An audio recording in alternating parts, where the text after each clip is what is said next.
States to nullify bad federal laws.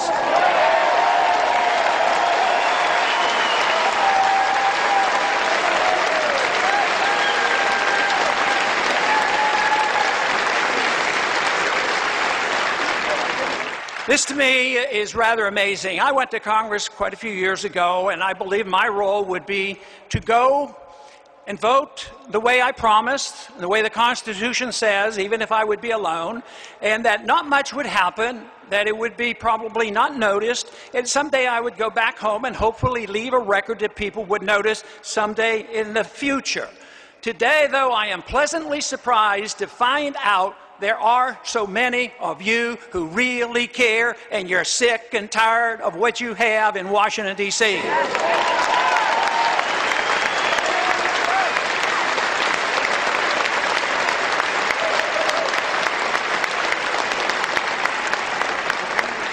The purpose, as far as I'm concerned, for all political action is to preserve liberty. That should be the goal. It shouldn't be for any special interest. Preserving liberty means you have a strong national defense and you have free markets and property rights and all these things. That is what the Constitution was written for, and it had a lot of prohibitions. Not against the people. The prohibitions are on the government, not the people. So if we can do that, if we can achieve that, that we preserve our liberties, what is the purpose of liberty?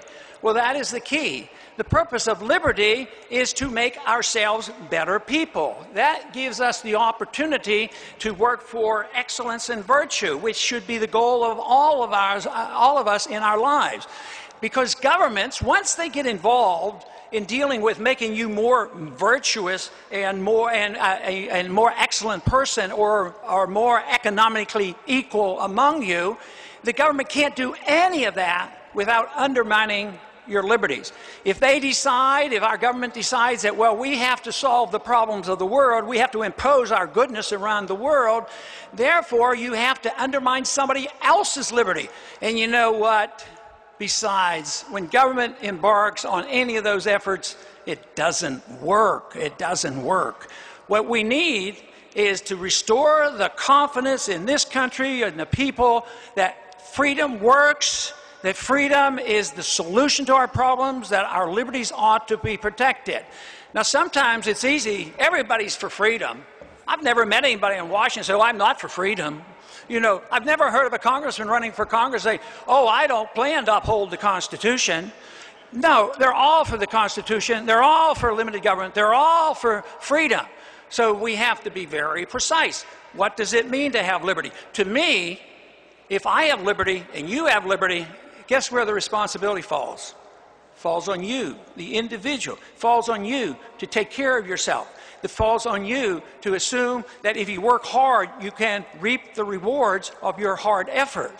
And that would be a tremendous incentive. That is what gave us the great prosperity of this country. This idea that we could have this incentive and actually keep what we have, keep what we earn. But you know, there's another thing about liberty, and then sometimes there's parts of liberty that nobody wants to concede that is the case. Actually, what liberty does, it allows you to make all choices in all matters. It means, of course, that you can spend your money, even when you waste your money. The government can't come in and say, quit wasting your money. The liberal side say, no, we have to tell the people how to spend their money. We have to regulate every consumption item because somebody's going to take advantage of the people and therefore abuse the people, so that we need regulators. I had one congressman tell me once, I said, why are you voting for this bill? Why do we have to tell the people what they can do and can't do? He says, you know what? He says, people are too stupid. And believe me, that is an attitude that prevails in Washington. Anybody that advocates big government, a lot of laws and a lot of regulations, a lot of taxation, they believe you are not capable of taking care of yourself. And that is what has to be reversed. Because we sat on our hands for so long and made those assumptions, we carelessly allowed things to flow. We've lost a lot of our liberties, and they're being continually challenged. So we have to look at this. We want you to be able to spend your money as you choose, but also what you do with your life. We know that the government's not supposed to deal with your religious values, what you put into your soul or into your mind. You're allowed to read things as you choose. But why is it that so often we think it's okay for the government to tell us what we can put in our mouths or put in our lungs or put in our body? And simply, oh, the government will take care of us. So therefore, you have government at the federal level telling you, for instance, that it is your best interest that we tell you that you're not allowed to drink raw milk. That's how they're going to protect you.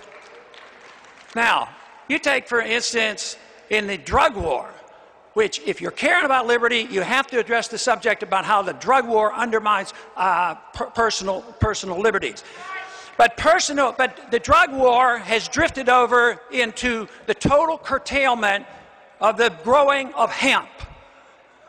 You know, hemp is a great product, but it competes with other products that are subsidized by the government, and they don't want competition.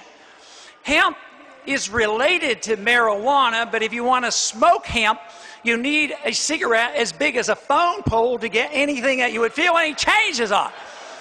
And here we are on this sanity course of saying nobody can grow hemp, a fantastic product that makes many, many different products, where we begged and pleaded for our farmers to grow during World War II.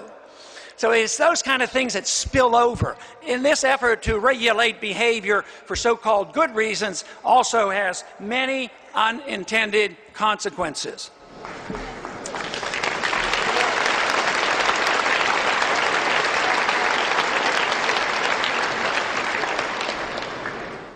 We believe that we should have the protection of life and liberty and, of course, pursuit of happiness, or keep what we earn.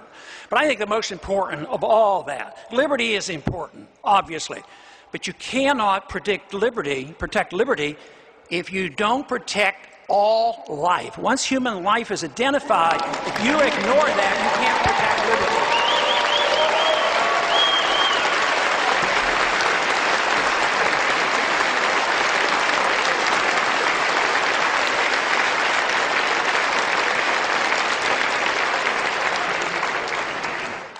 If we can do that, we will have a free and prosperous society. Freedom to me is so wonderful, and I have such confidence in how well it works if we can just protect that and guarantee that you have your God-given rights to your life and your liberty, where our freedoms come from, not from our government. If we allow that and understand freedom is tolerance. Think of the First Amendment. The federal government says the Congress shall write no laws regarding the many things that they list there.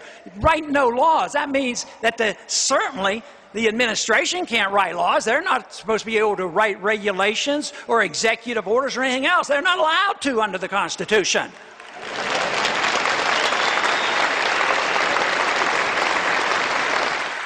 And certainly, if we're told that the Congress writes all laws and the executive branch is not allowed to either, why in the world have we allowed our judicial branch to write law? They shouldn't write law either.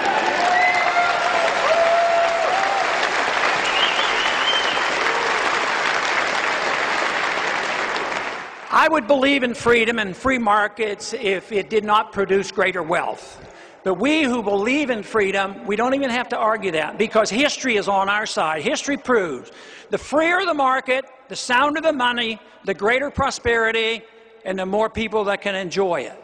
So freedom is defendable from a very practical way. So this is something that we fail, I think, to project. But freedom also works in a social way. Freedom does bring people together. Freedom should not be divisive. If the First Amendment says that you can say things that are controversial, you should be able to tolerate other people who are controversial too, as long as they don't impose their will or their rules and their beliefs on you.